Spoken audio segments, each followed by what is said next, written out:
baag léegi.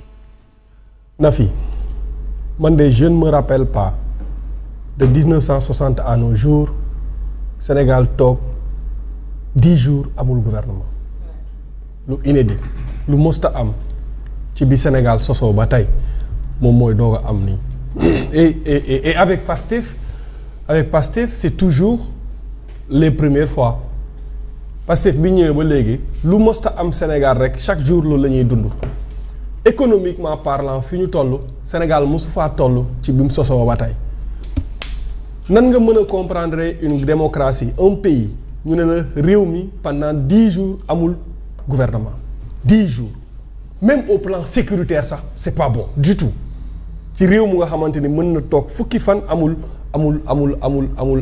gouvernement ça veut dire quoi ça veut dire que ñii nga xamante ni toog nañ 10 jours amuñu gouvernement mën nañoo gouverner pendant 5 ans sans gouvernement parce que am gouvernement ak ñàkk am gouvernement la ñemale bi ñu amee gouvernement dafa meloon ni amuñu woon gouvernement am gouvernement bu nga xamante ni réew mi dafa dellu ginnaaw boo xamante ni juróom fukki at yi ñu weesu réew mi mosu koo dellu ginnaaw bu ñu amaatee gouvernement qu'est-ce que cela va changer donc lu inédit la mais dafay wane l'incompétence ak inculte bi nga xamante ni ñi ñuy jiite am nañ ko tu peux pas choisir des hommes pour porter ton projet Pastef nous avait dit que ils avaient 4000 cadres qui ont écrit leur projet bi ñëwee au pouvoir gis nañ ne ils n'ont pas 10 cadres mais ils ont quand même 4000 cancres yu nga xamante ne ñoom la ñu jël teg leen ci administration ci bopp administration bu ñu amoon 4000 cadres mënuñoo toog 3 wala 4 jours yoo xam ne mettre ñu en place un gouvernement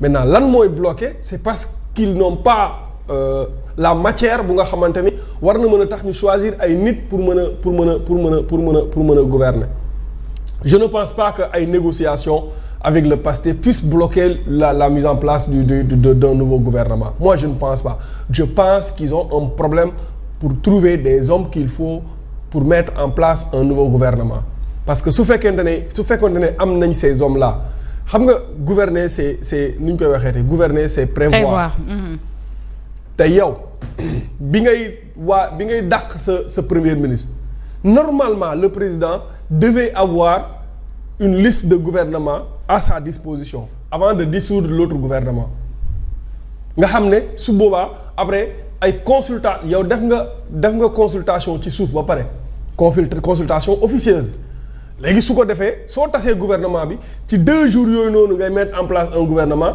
les consultations officielles ñëw. mais tas gouvernement bi est-ce que nekkul woon sur un coup de tête parce qu'il faut dire que anam bi mu amee tout de même gëwuma ni président préparé woon na ni ci àjjuma jooju njaga dina wàccee premier ministre am. non mais président diggante moom ak Ousmane Sonko ni mu doon doxee ni xamoon na ne tey la wala suba dina am gouvernement bu bees.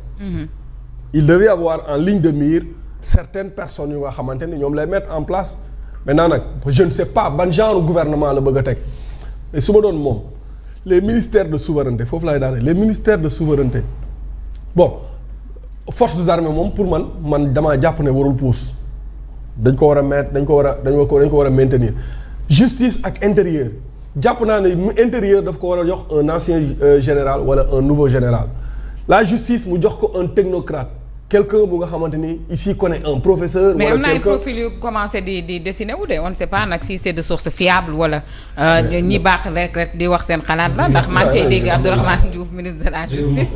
loolu moom xam naa. gars yi wax seen xalaat rek. addi ay wax la rek wala ndewénalu tabaski. ndewénalu tabaski la rek. Abdourahmane moom temps nan leeral nag lan koy toppee fee ba noppi doog koo def ministre dara du dëgg. lan lañ koy toppee xaaral. dama déggoon Ousmane rek moo nekkoon.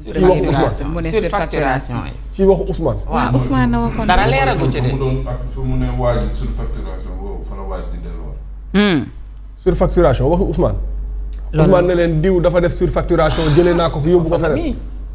mais loolu xel nangu na ko. da doon def surfacturation ma jëlee ko fi yóbbu ko ci beneen ministère. waaw non dama ne la sax moom fa mu doon wax noonu. bu matul waaj fa lay delluwaat sax. éducation enseignement supérieur waxi Ousmane. en tout cas waroon nañoo leeralal mbirum surfacturation yooyu. ba pare lu waroon na leeral. non mais Abdourahmane je sais que bu delluwaatee enseignement supérieur c'est pour tirer cette affaire au clair. pour wane ne la Ousmane doon wax dara amu ci. on attend de voir. daw nday ñii dañuy foowee askan wi rek. suñu waxantee dëgg. parce que demal Ndiaga ay ca. dañuy foowee askan wi rek yaa ngi wax ni 10 jours amuñu gouvernement doonu lu spécial ah. parce que premier ministre ak président de la république ñi xamul dara ci analyse politique xamoon nañu dañuy tàggu. waaw mais date bi kay ñu wett moom. date bi kañ la mais ci boobaa président waroon na am vision bu toll nii bu fi ñuy jógee war naa préparer ay nit ñii laa ciblé bu ëllëgee ma liggéey ak ñoom loolu mënoon na koo def ci 3 jours doonu lu spécial mooy musuñoo toog 10 jours wax nga ko en 1960 ba léegi te amuñu gouvernement mais en 1960 ba léegi musuñoo toog dàq premier ministre ajjuma samedi dimanche lundi mu doon président assemblée nationale en 1960 ba léegi musuñoo gis président de la république ak premier ministre xuloo ba pare bokk même gouvernement en 1960 ba léegi musuñoo gis président di préparer candidature am président de la république premier ministre di préparer candidature am ñu bokk même gouvernement ay ministre di dem ci ay télé naan premier ministre la ñu àndal. ay inédit rek. quand même. léegi nag da ngay wax ni ñoom ñëpp jël nañu seen wàll mais ana wàll askan wi te askan wi lañ doon jëfandikoo ñoom ñëpp séddoo nañu li ñu mën a amee lépp mais sédduñu askan wi te moment bi nga xamee ni ci lañ kenn ku nekk di jël sa wàll moment boobu ñoo ngi jug tabaski askan wi sonn lool lépp yokk mais taluñu askan wi politique la ñu tal dafa am benn mouvement bu wax mu ne yeew xaw ma slogan la xaw ma mooy yeewu par force waaw maanaam dafa jot ah. merci maanaam dafa jot nit ñi yeewu par force. gis nga li benn imam waxoon ni ku ne réew mi neex na mooy sa kër a neex rek waaye réew mi neexul mais tey jii nii yow ñëpp ñi xamul politique sax xamoon nañu yow ñaar da ngeen di tàggoo ma doon ngaa calculer ni kat ëllëg bu tàggoo dinaa ciblé ni diw ak diw laa war a mën a liggéey. prévoir gouverner c'est prévoir. même premier ministre bi nga xam ne moom la choisir man bu doon man du ma choisir koo xam ne sax bokkoon na ci gouvernement bi.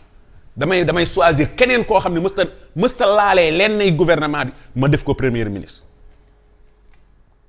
parce que premier ministre boo xam ne bi nga génnee ba léegi jëlagoo benn engagement ci liggéey lu dul dox kóllëre sa discours yëpp feddali kóllëre ak biir bi ngay waxtaane mooy gouvernement bii nag nga xam ne toog nañu 10 jours yoo xam ne moom moo amul gouvernement mooy bis bu ñu ci dollee beneen bis seen responsabilité di gën a yokk mooy ndekete yooyu ñoom li leen war mooy heure bu gouvernement bi taxawee mu doon gouvernement boo xam ne waxuma la mu liggéey mais mu am résultat ci li ñu toogoon 10 jours wala 11 jours doon choisir gouvernement mais tey 10 jours wala 11 jours ñu toog dégguñu benn ni am ne poste ministre wala poste boo xam ne ci gouvernement bi wax nañ ko ñu ne nag léegi nag gouvernement bi ñu toogoon doon xaar doon ko choisir 10 jours mooy gouvernement boo xam ni li fi nekkoon sax moom moo ko gën mooy am nañu responsabilité lu jours yi di gën a dem seen responsabilité di gën a di gën a nekk ci seen loos.